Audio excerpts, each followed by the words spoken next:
Hi dears, good evening to all. Smart life കുടുംബത്തിലേക്ക് എല്ലാവരെയും വളരെ സ്നേഹത്തോടെയും സന്തോഷത്തോടെയും ക്ഷണിക്കുന്നു. ഇന്നത്തെ ക്ലാസ്സിലേക്ക് എല്ലാവർക്കും സുഖമാണെന്ന് വിചാരിക്കുന്നു. അതിനുവേണ്ടി പ്രാർത്ഥിക്കുകയും ചെയ്യുന്നു. Welcome all once again. എല്ലാവരും ഇന്നത്തെ ക്ലാസ് കൃത്യമായി കേൾക്കുക. അഭിപ്രായങ്ങൾ നിങ്ങൾ ഗ്രൂപ്പിൽ തന്നെ അറിയിക്കുക. Okay, thank you.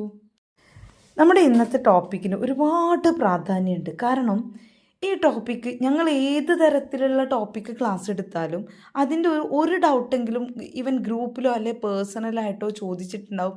എൻ്റെ ദേഷ്യം ഭയങ്കരമാണ്, അത് എനിക്ക് കുട്ടികൾ പറഞ്ഞത് കേൾക്കില്ല, കുട്ടികൾ അത് ചെയ്യില്ല, ഇത് കാരണം നമുക്ക് കൺട്രോൾ ചെയ്യാൻ പറ്റുന്നില്ല, അല്ലെങ്കിൽ കുട്ടിക്ക് എന്നോട് ഞാനൊന്ന് പറയുമ്പോൾ കുട്ടി വളരെയധികം ഇങ്ങോട്ട് ചൂടാവുന്നു. ഇത്തരം സംശയങ്ങൾ പലപ്പോഴായി നമ്മൾ കാണുന്നുണ്ട്. ഇത് കേൾക്കുന്ന എൻ്റെ മുമ്പിലുള്ള എൻ്റെ പാരൻസ് ഒരുപാട് ആൾക്കാർ ഇത് എന്നെക്കുറിച്ചാണോ പറയുന്നത് എന്ന് തോന്നിയേക്കാം. അത്തരം ഇമ്പോർട്ടൻ്റ് ഉള്ള ഒരു ടോപ്പിക്കാണ് ഇന്നത്തെ നമ്മുടെ ചർച്ചാ വിഷയം. ഇന്നത്തെ ടോപ്പിക്ക് നിങ്ങളുടെ കുട്ടികളോടുള്ള ദേഷ്യം എങ്ങനെ നിയന്ത്രിക്കാം.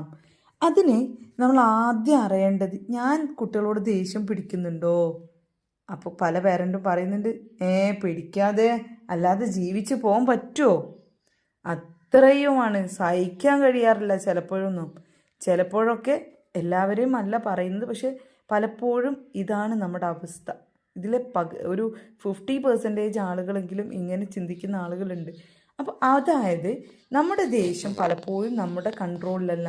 അതിനൊക്കെ ഒരുപാട് കാരണങ്ങളുണ്ട്.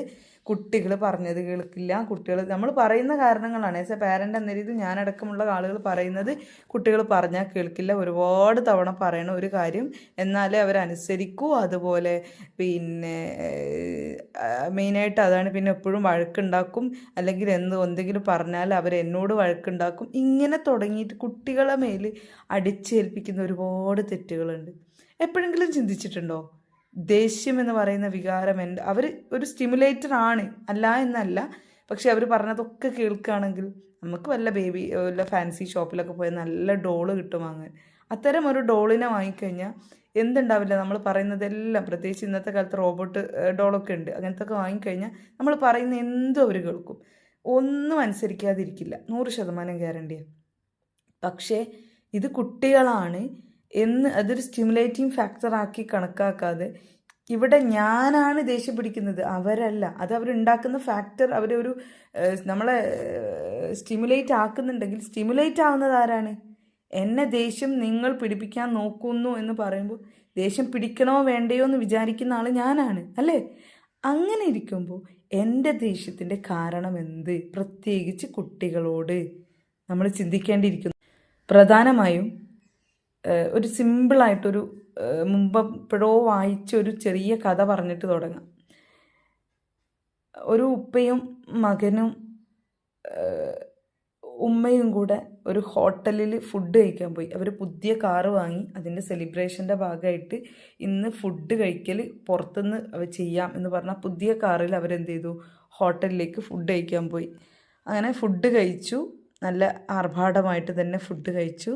അവിടുന്ന് ഈ ഉപ്പ എന്ത് ചെയ്യാണ്, റിസപ്ഷനിൽ പേയ്മെൻറ്റ്, അതായത് ഫുഡ് കഴിച്ചതിൻ്റെ പൈസ കൊടുക്കുന്നു. ഈ കുട്ടി ഡോറ് തുറന്ന് പുറത്തേക്ക് ഇറങ്ങി കാറിൻ്റെ അടുത്തേക്ക് പോകുന്നത് കണ്ടിട്ടുണ്ട്. ഉമ്മ ബാക്കിൽ പതിയെ വരുന്നു. കുട്ടി അവിടെ ബാക്കിൽ കുറച്ച് സമയം കഴിഞ്ഞിട്ട് ഉപ്പ ഇങ്ങനെ നടന്ന് വരുന്നു. അപ്പം നമ്മൾ കാണുന്നത്, ഒറ്റ നോട്ടിൽ കാണുന്നത്, കുട്ടി ആ കാറിൻ്റെ മുകളിൽ എന്തോ എഴുതുന്നു. ഉപ്പ പോയിട്ട് എന്ത് ചെയ്തു, ഉപ്പ ഇങ്ങനെ വരുമ്പോൾ നോക്കുമ്പോൾ കാണുന്നത് കുട്ടി ആ പുതിയ കാറിൻ്റെ മുകളിൽ എഴുതുന്നതാണ്. കുട്ടീനെ ഉപ്പ ഒറ്റ അടി അടിച്ചു എന്നാണ് ആ ചരിത്രം പറയുന്നത്. അടിച്ചതിൽ കുട്ടി അവിടെ വീണു. അവിടെ ഉണ്ടായിരുന്ന ഒരു കല്ല് തെറിച്ചിട്ട് കണ്ണ് പൊട്ടി ചോര വരുന്നുണ്ട്. ഹോസ്പിറ്റലിൽ കൊണ്ടുപോയി. ആ ഒരു കണ്ണിന് പിന്നീട് ഒരിക്കലും കാഴ്ച കിട്ടിയിട്ടില്ല. ചിന്തിക്കുക, പുതിയ കാറ് അവിടെ പെയിൻ്റ് അടിച്ചാലോ വേറെ എന്തോ ചെയ്താലോ അത് അവിടെ മാറ്റാൻ പറ്റും, അല്ലേ? ആ സഡൻ ഇമോഷന് ആ ഉപ്പ ഒരുപാട് കരഞ്ഞു. തല്ലുണ്ടായിരുന്നു പറഞ്ഞാൽ ഹോസ്പിറ്റലിൽ നിന്ന് തന്നെ കരഞ്ഞു. അതൊക്കെ കരച്ചിലൊക്കെ കഴിഞ്ഞ് പുറത്തേക്ക് ഇറങ്ങിയ കാറിൻ്റെ അടുത്തേക്ക് നോക്കുമ്പോൾ ഐ ലവ് യു ഉപ്പ എന്നാണ് കുട്ടി എഴുതിയിട്ടുണ്ടായിരുന്നത്. പക്ഷേ അതും കൂടെ കണ്ടപ്പോൾ ഇദ്ദേഹത്തിന് ചങ്ക് തകർന്നു കരഞ്ഞു എന്ന് പറഞ്ഞു.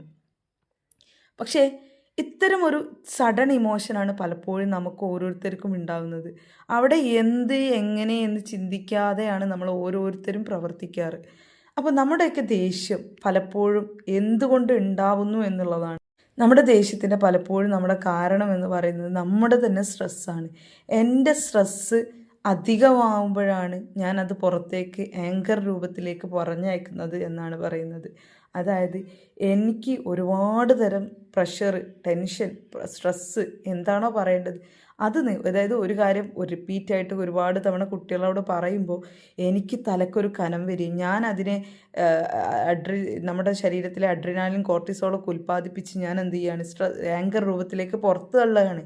പക്ഷെ ആ പുറന്തള്ളുമ്പോൾ അവിടെ കിട്ടുന്ന സൈഡ് എഫക്റ്റ് എന്താണെന്ന് മനസ്സിലാക്കി കഴിഞ്ഞാൽ ഞാനും നിങ്ങളും അത്ഭുതത്തോടു കൂടി അത് ക്ഷമിക്കേണ്ട സ്ഥലമാണെന്ന് മനസ്സിലാക്കുന്ന ഒരു സമയം വരും. അതെന്താണെന്നറിയോ?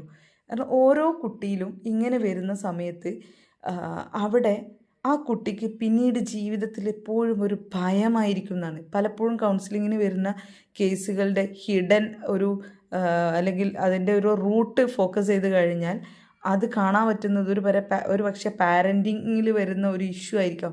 ചിലപ്പോൾ കുട്ടിക്ക് കറക്റ്റായിട്ട് ഓർമ്മ ഉണ്ടാവില്ല. പക്ഷേ പാരൻറ്റിനോട് ഇങ്ങനെ നമ്മൾ എടുത്തെടുത്ത് ചോദിച്ചാൽ പറയും, അന്ന് ഞാൻ ഇങ്ങനെയായിരുന്നു, ഇന്ന് ഞാൻ ഇങ്ങനെയായിരുന്നു എന്ന്. അതായത് നമ്മൾ കൊടുക്കുന്ന സ്റ്റിമുലസാണ് ആ കുട്ടിയുടെ സ്വഭാവ രൂപീകരണത്തിന് കാരണമാകുന്നത്. ഇത് പിന്നീട് കുട്ടികൾ കളവ് പറയാൻ ഒരു കാരണമാവും. കുട്ടി നാവെടുത്താൽ കളവ് പറയും, എന്താ ചെയ്യാന്ന് ചോദിച്ചിട്ട് പല പേരൻറ്റും മെസ്സേജ് അയക്കാറുണ്ട്. അത് നമ്മൾ കുട്ടിയും തമ്മിലുള്ള ബന്ധത്തിൻ്റെ ഡിസ്റ്റൻസ് വരുന്നത് കൊണ്ടാണ്. അവർക്ക് നമ്മളെ ഭയമായത് കൊണ്ടാണ്.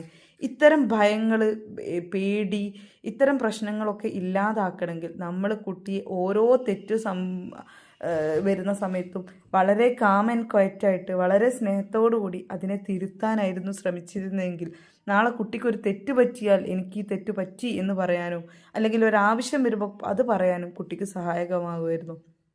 അപ്പോൾ നമ്മളൊക്കെ എവിടെയാണ് നമ്മുടെ സ്ട്രെസ്സ് പുറത്തേക്ക് എടുക്കുന്നത്, എങ്ങനെയാണ്, എവിടെയാണ് സാഹചര്യം എല്ലാം നോക്കിയിട്ട് വേണം എല്ലാം ചെയ്യാൻ. അപ്പോൾ ഇത് നെക്സ്റ്റ് ക്ലാസ് നെക്സ്റ്റ് വീക്കിൽ എടുക്കാം. Okay, thank you.